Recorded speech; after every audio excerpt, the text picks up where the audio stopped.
This is Creative Living with Bren Haas, the podcast where creative minds meet to connect, share, and grow.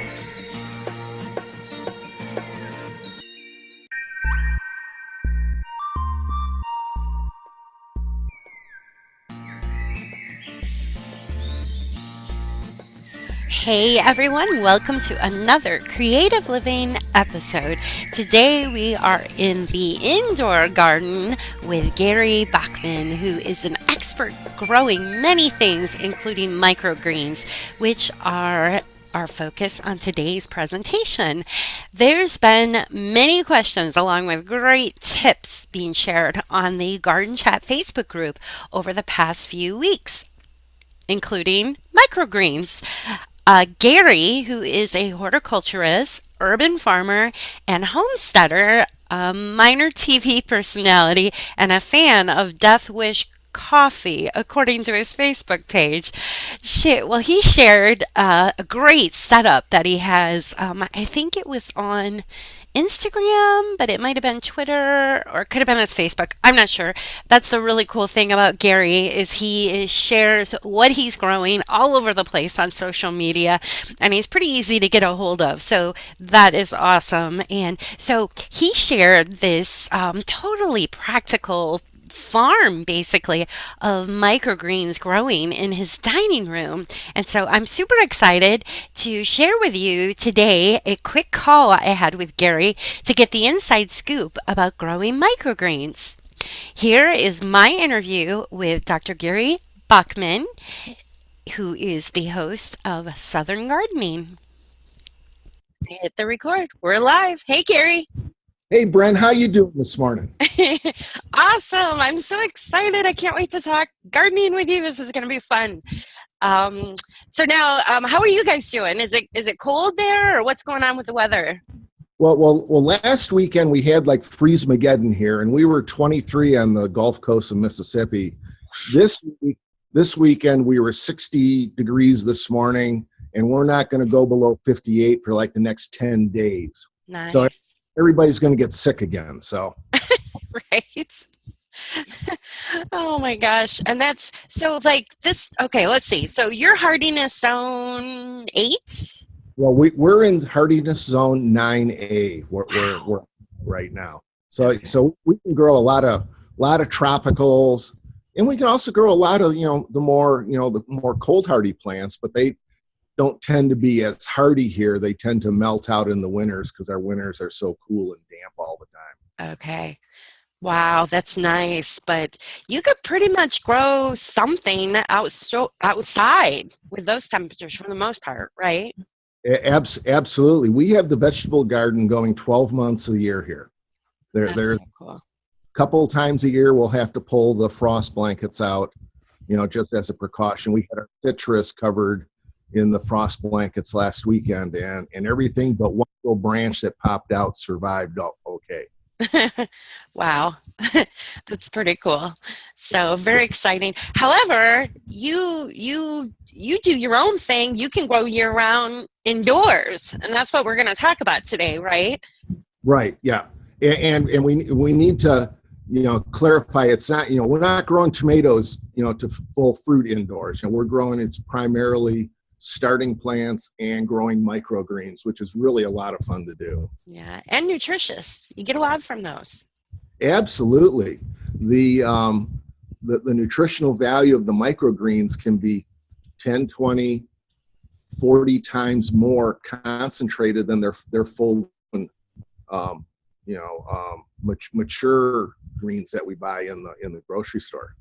Nice. Plus you know where they came from.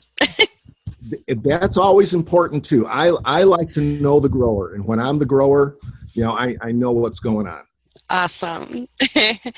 So let's just let our audience know here. This is Gary Bachman. Did I say that right? Bachman? It's Bachman. Bachman. Okay. And okay. So let's learn a little bit about you, Gary. Did you grow up gardening, or is this a new thing for you? I grew up in Detroit, and let's just say I was nature deficient. Okay. Everything came from the grocery store. Mm-hmm. And then I had a career change in my 30s, late 20s, early 30s, going more towards the horticulture route.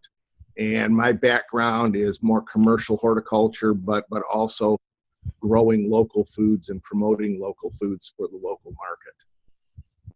Very cool. So you like the I'm assuming you like it down south better than what we have up here up north, huh? Bren, I have lived in Ohio. I much prefer the Gulf Coast of Mississippi. It's Hawaiian shirts every day, it's shorts every day, and there's no snow. You don't miss it at all? I do, and I like to see pictures of it. I like to hear everybody complain about, oh gosh, we got to go out and shovel snow again. I'm thinking, go. Oh, that's cool. But you know what? I bet if you tried it again up here and you had maybe, say, a dome or something like what I have, I bet you might like it again. No. I don't know if you heard my wife in the background. She says no. Oh, you were just meant to be a Southern boy, I guess, right? Yeah, it took me 55 years to get here, but I finally found where I'm supposed to be. That's awesome. That is very cool. So, and fun, lots of fun. So, let's see here. So, all right. So you have a horticulture background. I don't know. Do you got some fancy titles you can throw at me here? Well, okay. If we're going to do that, I have a bachelor's degree and a master's degree in turf grass management and greenhouse production from Clemson University, who I have to point out are, national football champs this year. Yeah.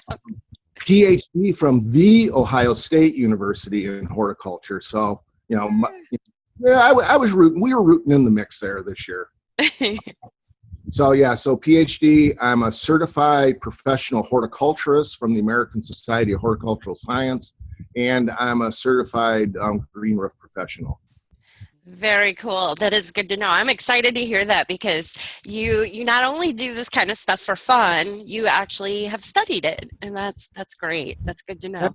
And it's kind of fun that my hobbies that I can use the training that I've had, mm-hmm. and I can try crazy stuff out in the garden and then share it with everybody. What works, what doesn't work.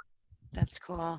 And you are doing some really cool stuff. I know your setup, your lighting setup, I don't even know what you would call that. It's like an indoor farm, really. That's what caught my eye on social media, and that is pretty cool. And I hope we can talk about that today, right? Oh, absolutely. I mean, that's what I was planning on talking about. Okay. So what made you decide to start plugging in all these lights and growing things in your living space there? Okay, so here's the scenario. We moved to the Gulf Coast of Mississippi figuring 12 months growing season, the farmer markets are going to be rocking it all year round. They weren't. And so my wife and I made the decision, well, we were going to become farmers market growers in our yard. And we have an 1/8 of an acre lot in town, and we became market growers. And we produced enough produce in our 1/8 of an acre backyard to be at the farmers market 12 months out of the year, 52 weeks. Wow. And then because of my interest in local foods and crops and specialty crops, because we didn't just grow what everybody else grew, we grew things that were hard to do. Mm-hmm. Got interested in microgreens, and then we started growing microgreens. And out on the back porch, 110 heat index in the summertime, it was just hard to regulate the environment.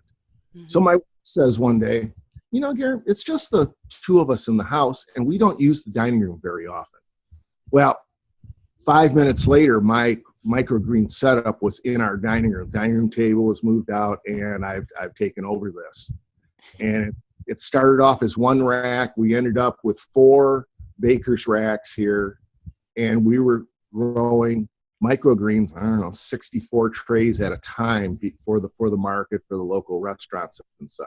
So that's how we got into the really indoor growing.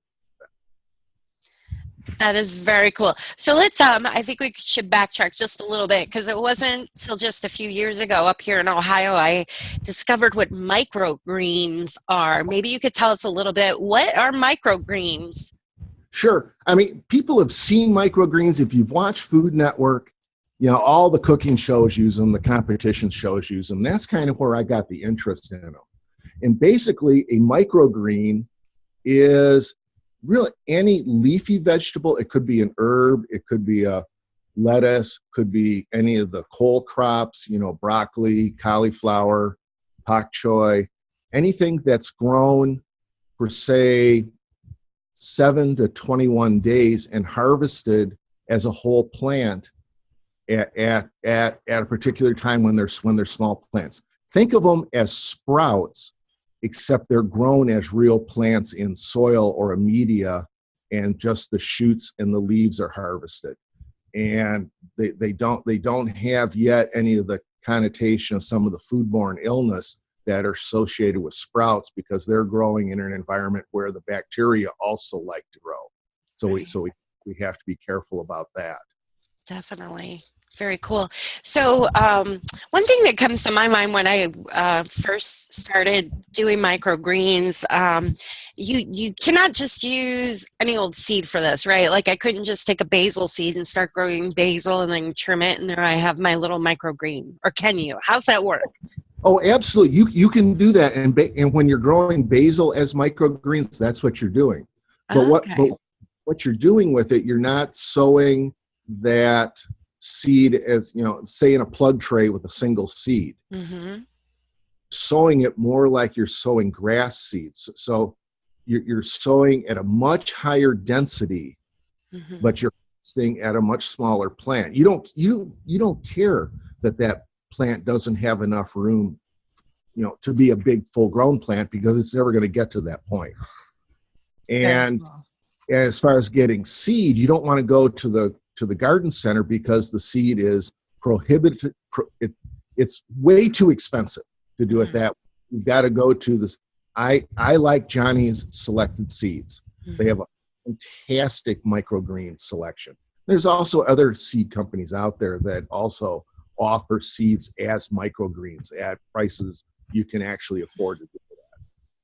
Very cool. This is good to know. So, if I wanted to get started with something like this, what am I looking at? Like, um, what's the cost with this? You got to get your rack, or actually, you don't even need to start big scale like that, do you? Oh no, you can take a recycled clamshell from the grocery store that doesn't have holes in it, put some potting mix in it. Now you don't want to use soil, you want to use peat-based potting mix. Hmm. Saturate that, not so there's standing water. Sprinkle the seeds on top of the mix. Close the lid up. Make a mini dome, if you would, and set it on your the windowsill. And once the seeds start to germinate, open up your dome, wait 7 to 10 days, and harvest and enjoy. It's really easy. That's so cool. I never thought of making a dome out of a shell. That's cool.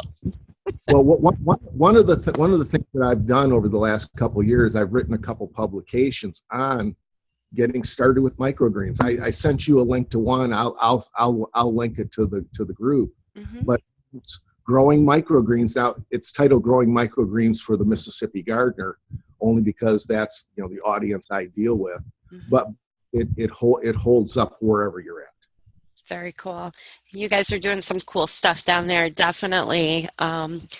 Lots of fun. So, all right. So let's see. We know where to get the seeds. You can find those. I always recommend ordering things as well because it just seems like you get a larger selection, right? Oh, yeah, you get a larger selection. But one of the things to think about with microgreens, you also think about color. Okay. And we were talking earlier before the podcast started about I was showing you the garnet red amaranth. Mm, hmm. It's Gorgeous. brilliant garnet red, and you sprinkle that in a salad, because think about it, we eat with our eyes first. And so if we can add some of this really pretty color, like bright lights, Swiss chard, some of the beets, some of these other colorful microgreens, it just enhances the dining experience. Definitely. Very cool. So let's talk about your setup here. Do you need like a special light if you want to go hardcore and get a shelving unit put together in that? No, not at all. I mean, yeah, there's lots of grow lights out there, that are targeting specific light wavelengths and things. But think about what we're doing with microgreens. We're just germinating seed. Right. And so we don't need to about getting special grow lights. I use 4-foot shop lights, just T8 fluorescents. Okay. And hang those. I put 2 of those on a 4-foot shelf to get a good light coverage, because the amount of light is good. I don't care about the wavelengths. Mm-hmm. Turn them on and grow your microgreens. I love it. Yeah, because there's been quite a bit of chatter in our garden chat group about different lighting, and I know I get confused myself as well with the different LED that's out there. And I told you about the fancy setup lights that I have a hard time figuring out. Right. You don't need all that high-tech stuff to do microgreens, basically. No, you don't. But I'll tell you, I'm looking at transitioning to LEDs. Oh, okay. There's a couple of reasons. Mm-hmm. We're looking at the lifespan of those LEDs are going to be tremendously longer than the fluorescents. Okay. You're not going to have the heat load from the ballast that's generated, and they're going to be cheaper to run. Because we were doing microgreens as a business, I had all the cost worked out, an overhead, and for us to grow inside was costing about $85 a month in electricity. Wow. Well, it's a lot, but you have to understand we were generating $600 in sales. Oh, okay. Okay, Now, that's cool. I costed it out from a production standpoint. So, and that's just one of the costs of doing business. Right. But I want to go ahead, and I'd still like to grow a lot of microgreens, but I want to lower my power bill. So I'm looking at the they have fluorescent style LEDs now. Mm-hmm. And looking at them, and it would cost about $80 a shelf to do that. Nice. But then I'm going to get 10 years of life out of that. So you just have to work the dollars out and work out the logistics. But LED is the way to go. Right. Yeah, you can get those fairly cheap now. I know my husband's a big light bulb and battery kind of freak. He's an engineer, so they do that kind of stuff, right? And I'm pretty sure we have those LED lights, fluorescent lights in our garage now. And they last forever, those light bulbs. Very cool. I'm transitioning all my lights in the house to LED. As light bulbs burn out, an LED goes in. Okay. And I've done that with hallway light. I put up hallway lights up in the ceiling that I don't have to touch, because the LEDs are built right into the fixture for 10 years. Nice. Yeah, and so that's 10. Yeah, LEDs are the way to go, and definitely the way to go with microgreens. Very cool. So okay, so I'm trying to think up here in the grocery stores up here. I'm in Ohio. I don't see microgreens. I know I've seen it like if I travel up to a Whole Foods, which is quite a drive for me. I've seen them there. Do you find microgreens in the grocery store? No, Whole Foods, Fresh Market, the stores. Microgreens have this, this connotation of kind of being a little hoity-toity, if you know what I mean. Yeah. But on the other hand, it's an easy way for the home gardener to make dinner fancy. Yeah. And it's easy to do. We don't see them in the grocery store primarily because people don't know what they are if they had them. And when we had them at the market, the cheapest that we had were $32 a pound. Wow. Yeah. I mean, you sell them in 1 and 2 and 3 ounce increments. Yeah. You don't sell to the consumer by the pound. But Mhm. think, how many neighbors do you have that will pay $32 for a little bag of, it looks like cut grass? Right, right. No, And, none. I would and think I'm crazy. yeah, it's the mindset. It's an education. When we were at the market, it took about a year for us to educate the folks coming to the farmers market that microgreens were good. Yeah, And after about that year, had a steady stream. that's pretty cool. Yeah, I was introduced to them a few years back at a local uh, greenhouse, and a friend of mine there, he's all into that. And it was very cool. He basically gave me a whole tray. It was just like like what we have in the greenhouse, just a tray that you would put your like 606 packs in, your starter plant trays in. But that, because I had really good drainage, that tray. And it was just the whole tray was this beautiful purple with a little bit of green in it, basil. And it Yeah, was beautiful. I'm like, oh my gosh, you like put all these seeds in here. There's a lot of plants here. And he's like, no, no, no, this is what you do. And he yeah, just like plucked a little off and here, eat this. And it was like, heaven. It was amazing. And I've kind of been stuck on it ever since. So you yeah. definitely have to try it. And that's one of the things I tell people. When we look at these little microgreens, these little itty bitty plants, Mm-hmm. they pack a lot of flavor. They pack the flavor of that full size plant. It's amazing. And funny, you're talking about growing in trays. I grow in the 10-20 trays, Okay. and I grow everything in 3.5-inch square pots. So if I just want a little bit of microgreens, I can just pop a pot out and cut it instead of growing all in one big continuous tray. It just makes it easy. That's smart. And then in a tray, theoretically, I could have 18 different microgreens growing in that one tray. I love it. I love it. I don't really have any microgreens going right now, but I definitely, after this, I have a little space under some LED lights I actually have going inside the house here that I'm going to fill that space with those. That sounds so good. And you could get your harvest pretty quick too, can't you? Well, yeah, you think about it, something like broccoli grows crazy. You sow it, 7 days later, you're harvesting broccoli microgreens. Same thing with radish. Yeah. Are very quick. Now the basil is about a 21-day, 24-day. Sure. I just bought dill and parsley and carrot microgreens that were just delivered this week to have a different flavor profiles. Nice. Oh, that dill sounds so good. I can see that. Just put a little bit of that in your potato salad. Absolutely. Oh, yum. I'm getting hungry. That's some good eating right there. So how fun. Well, we should probably wrap this up. There's so much information, and I tell you what, I need to go find my tray and get this going. Huh. Okay, so let's help us out here. What I love a lot about you is that you are on social media, which is awesome. I can tweet you, I can Facebook you, but where would you say would be the best place our audience can find out more about you? Oh my gosh! I hope everybody, when they hear this, will get their pencils and papers out. But we can also link them too. Okay.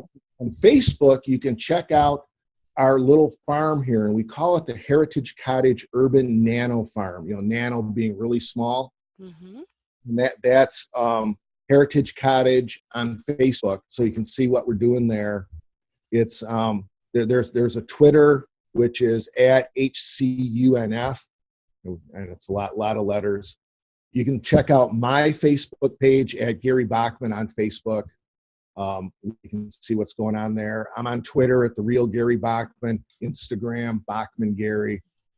And then if you really want to see what I actually do at the university as the host of Southern Gardening, it's Southern Gardening on Facebook, at So Gardening on Twitter, and Southern Gardening on Instagram. A lot of different social media accounts going on here. and sometimes it's hard for me to keep everything straight. But yeah, we try to get a lot of information out, let people see what's going on, give some tips, because we all want to be successful in the garden. Definitely. And I appreciate you taking the time today, Gary. Thank you. Oh, it was fun, Brent, and we'll have to do this again sometime. Totally. I would love that. Awesome. Well, that was awesome. And I can still taste those amazing basil microgreens I had a few years ago. And in fact, I've already clicked over to Johnny Seeds to place my order. I found some really neat, I hope I don't say this wrong, Mizuna? Mizuna. It's a Red Kingdom. It's got the AAS logo on it, which caught my eye, and they are always a winner in my garden. So I ordered some of those, and of course, the amaranth, garnet red organic microgreen that Gary mentioned. And when those look so pretty in a meal for Valentine's Day with a pretty red and just gorgeous, gorgeous food. So click on over to my website for all the links that were shared in today's presentation, along with a great photo collection that Gary has shared with me from his little microgreen farm he's got going there in Mississippi. And I'll be sharing my microgreen adventure as they arrive, my seeds arrive, and as I get them growing here on my social media for sure. I'd love to introduce you all to the Garden Chat Facebook group. So let's connect. Click on over to my website at brenhaas.com. Haas, kind of like the avocado, only spelled different, Haas. And click on the top where it says Let's Connect, and you can find out all the information about Garden Chat and, of course, all the links to my social media as well. So, thank you for joining me on the Creative Living with Bren Haas show.